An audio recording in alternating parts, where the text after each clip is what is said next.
Memanas, kontroversi makam-makam baru yang diduga palsu menjadi sorotan di area makam Sunan Bonang. Sayembara dengan hadiah 1 miliar serta laporan polisi dan kritik masyarakat membuat kita bertanya-tanya, benarkah makam baru di Ring 1 Sunan Bonang palsu? Baik saudaraku, saya masuk ke Ring 1. Ya, apa yang dimaksud dengan Ring 1?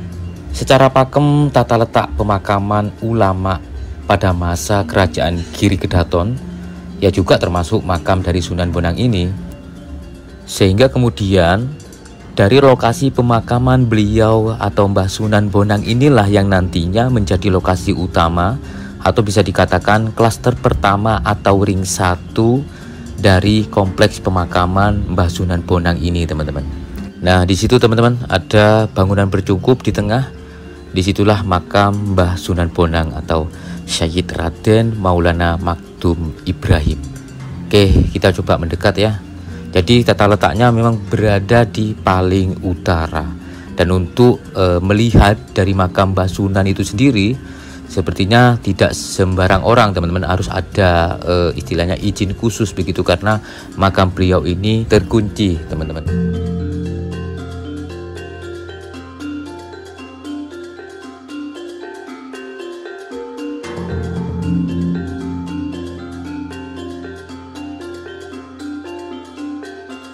Nah, hal yang paling unik juga, kita bisa melihat bagaimana struktur ya dari bangunan yang membatasi dari makam Mbah Sunan Bonang ini.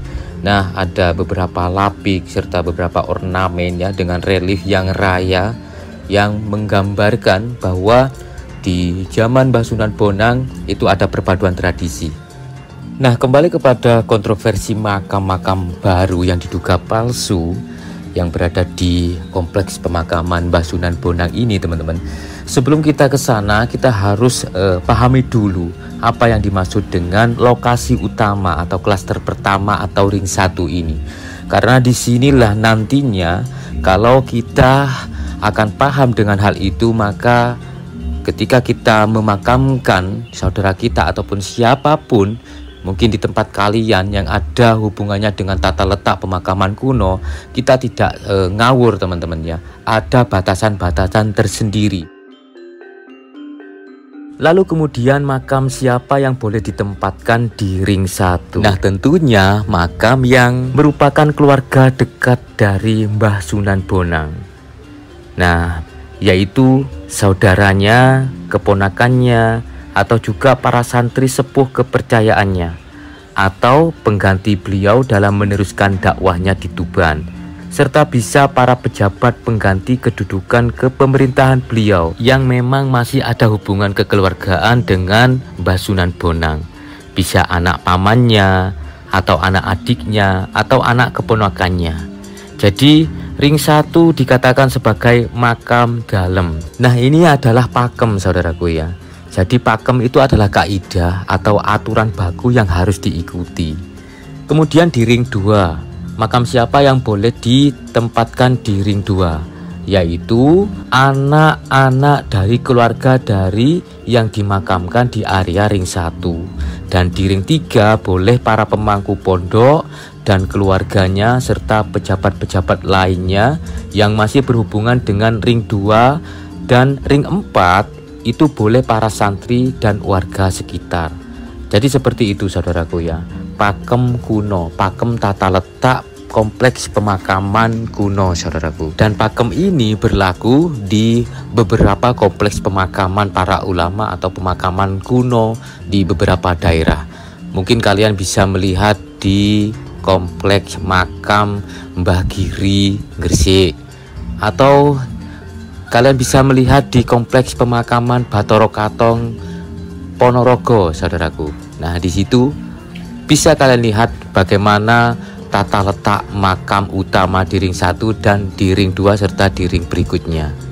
Jelas sekali bahwa pakem tata letak pemakaman kuno itu benar-benar diikuti oleh para zaman itu serta zaman selanjutnya, sehingga ketika ada makam yang ditempatkan tidak pada tempatnya atau di posisi sesuai dengan pakem tadi, maka bisa dipastikan ada dua kemungkinan teman-teman. Yang pertama mungkin ketidaktahuan dengan aturan pakem tata letak pemakaman kuno tadi, atau yang kedua adalah ada unsur kesengajaan begitu. Jadi itu manfaatnya ketika kita tahu aturan, saudaraku ya. Di zaman dulu, dari zaman kerajaan sampai zaman perwalian ataupun bahkan sekarang, semua ada aturannya. Sehingga kemudian ketika saya melihat langsung di kompleks pemakaman Mbah Sunan Bonang ini, kami dapati banyak sekali makam-makam baru yang berada di ring 1.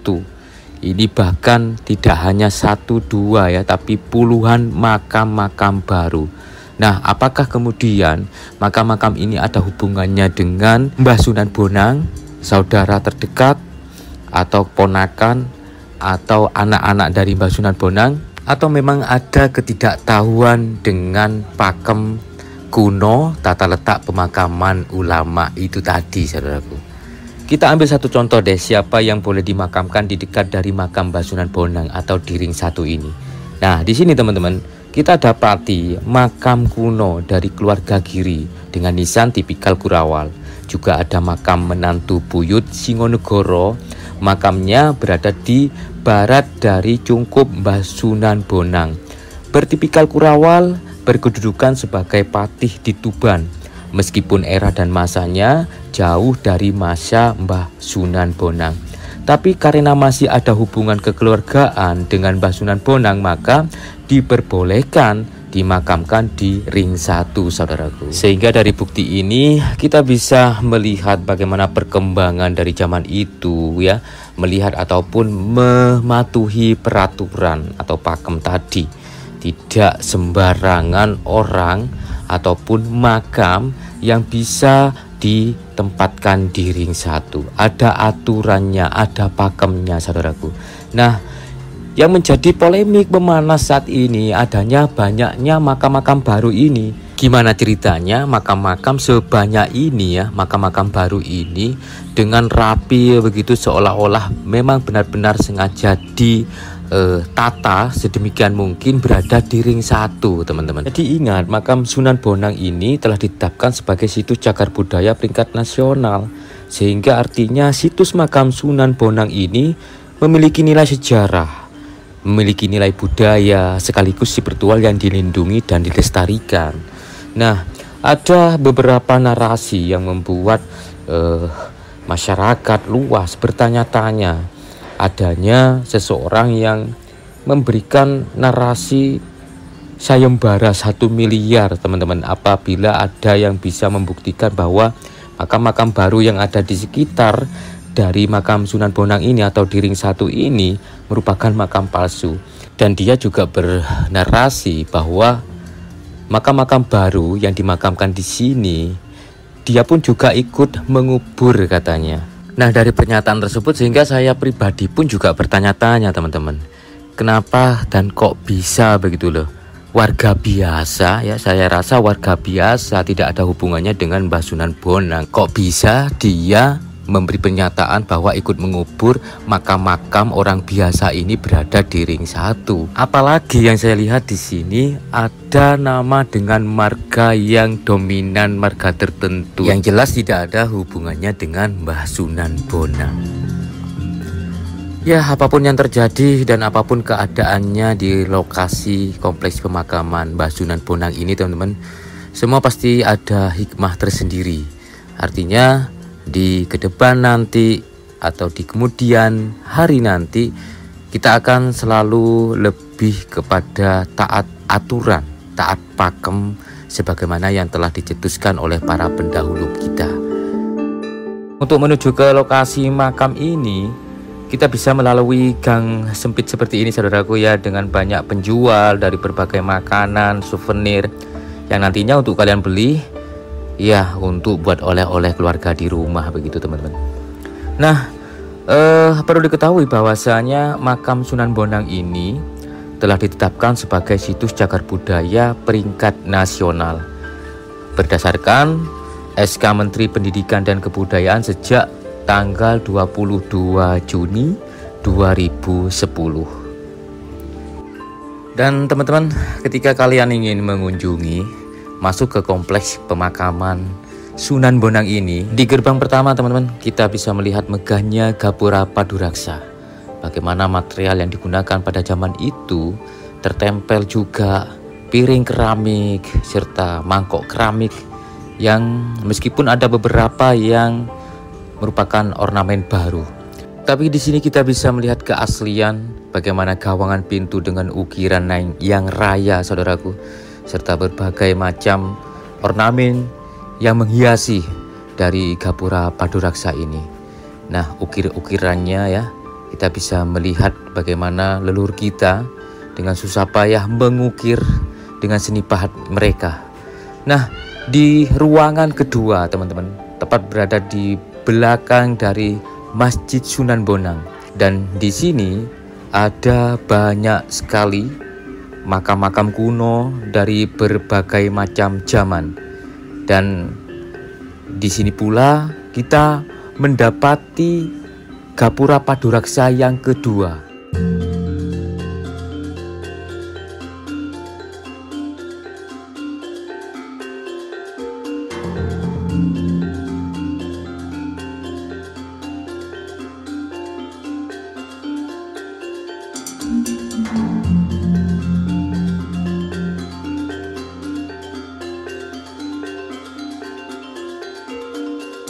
Dan di sini juga ada 3 gentong yang berisi air begitu, yang dipercaya oleh para peziarah merupakan air karomah dari makam Mbah Sunan Bonang.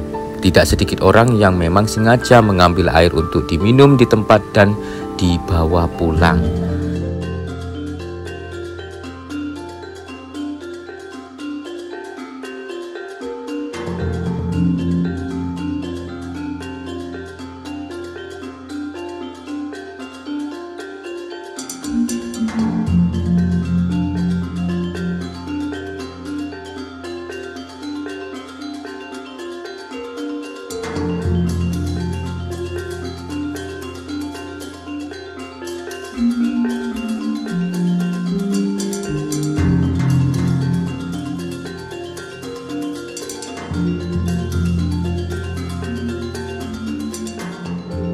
Menurut warga dulunya, kompleks pemakaman Mbah Sunan Bonang ini berdekatan dengan pemakaman umum warga desa Kutorejo.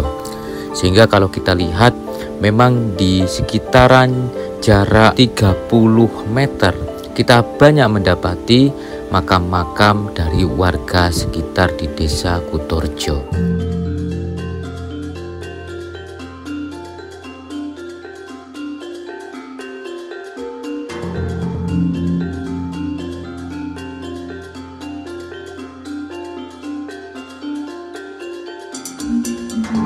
Ada sesuatu yang menarik perhatian saya teman-teman ketika kalian juga datang ke sini. Mohon kiranya untuk melihat-lihat, ini ada 2 cungkup yang dimana di dalamnya ini terdapat suatu peninggalan ya, benda arkeologis yang ada di pemakaman Mbah Sunan Bonang. Ada umpak yang besar, terus batu lesung, batu dakon, dan beberapa batu dengan pola goresan tertentu, serta ada suatu tiang yang mempunyai ukiran begitu ya. Yang saya rasa untuk material dari cungkup ini dengan pola-pola ukiran tertentu ini ada keterkaitan dengan benda kuno teman-teman. Nah, ini pola ukirannya ataupun pahatannya ini unik, mencirikaskan benda antik saudaraku. Dan tidak hanya satu, tetapi di sini ada 2 cungkup yang dimana di dalamnya terdapat benda arkeologis. Nah, di sini teman-teman kami dapati ada batu-batu nisan kuno serta beberapa benda di zaman itu untuk ini menghaluskan suatu bahan baku makanan dan sebagainya, dan lesung saudaraku. Nah, di sini terlihat jelas memang ada beberapa batu nisan yang lepas begitu, yang sengaja dikumpulkan oleh pengelola. Ada inskripsinya juga di beberapa tulisan di nisannya. Nah, ini teman-teman, jadi batu nisan ini terdapat tulisan Arab Pegon mungkin ya. Ini nisan lepas, ada beberapa nisan lepas yang bertumpuk, serta ada batu yang bertuliskan Jawa kuno. Dan di sini kami dapati ada lingga, saudaraku. Lingga ini ada dua begitu terpampang, tertancap di jalan masuk menuju ring 1. Jadi ada kemungkinan ini mungkin lingga dari tempat yang lain yang memang sengaja ditaruh di sini, karena tidak mungkin lingga Dioni ataupun lingga tapal batas itu berada dua sekaligus di tempat yang sama. Lalu kemudian adanya gapura ya.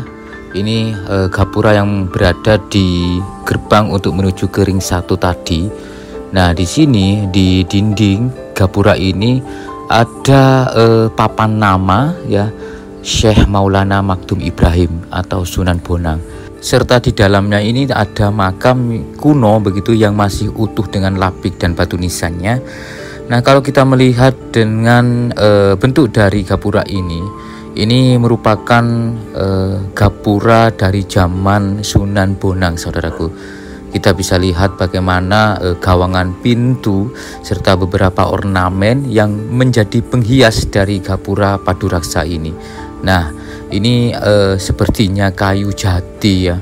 Kita lihat di kanan kiri dari gapura ini terdapat ditempel begitu ornamen serta piring-piring keramik dari berbagai macam ukuran serta berbagai macam motif. Ada yang keramik Cina, keramik dengan tulisan Arab, tapi saya tidak tahu pasti ini merupakan keramik kuno atau tidak, teman-teman. Jadi itulah teman-teman kondisi terkini kompleks makam dari Sunan Bonang. Seorang sejarawan almarhum Agus Nyoto dalam bukunya Atlas Wali Songo menuliskan bahwa Raden Maktum Ibrahim atau Sunan Bonang merupakan putra keempat Raden Rahmat atau Sunan Ampel dari perkawinan dengan Nyai Ageng Manila yang merupakan putri Bupati Tuban Arya Teja. Merupakan kebangsaan dari Kerajaan Majapahit dan Kesultanan Demak. Sunan Bonang ini dikenal sebagai seorang penyebar Islam yang menguasai ilmu fikih, ushuluddin, tasawuf, seni, sastra, arsitektur, dan ilmu silat yang mempunyai kesaktian dan kedikdayaan yang menakjubkan. Bahkan masyarakat Tuban percaya bahwa Sunan Bonang adalah seseorang yang sangat pandai mencari sumber mata air di tempat-tempat yang sulit air pada waktu itu. Terkenal dengan salah satu ulama anggota Wali Songo sebagai penebar syiar Islam di Jawa pada abad ke-14. Sunan Bonang juga dikenal sebagai seniman yang berdakwah dengan menggunakan sejumlah perangkat seni termasuk gamelan, karya sastra, dan konon Sunan Bonang merupakan penemu salah satu jenis gamelan dengan tonjolan di bagian tengah yang kerap disebut bonang. Dan disitulah julukan Sunan Bonang disematkan kepada Raden Maktum Ibrahim ini.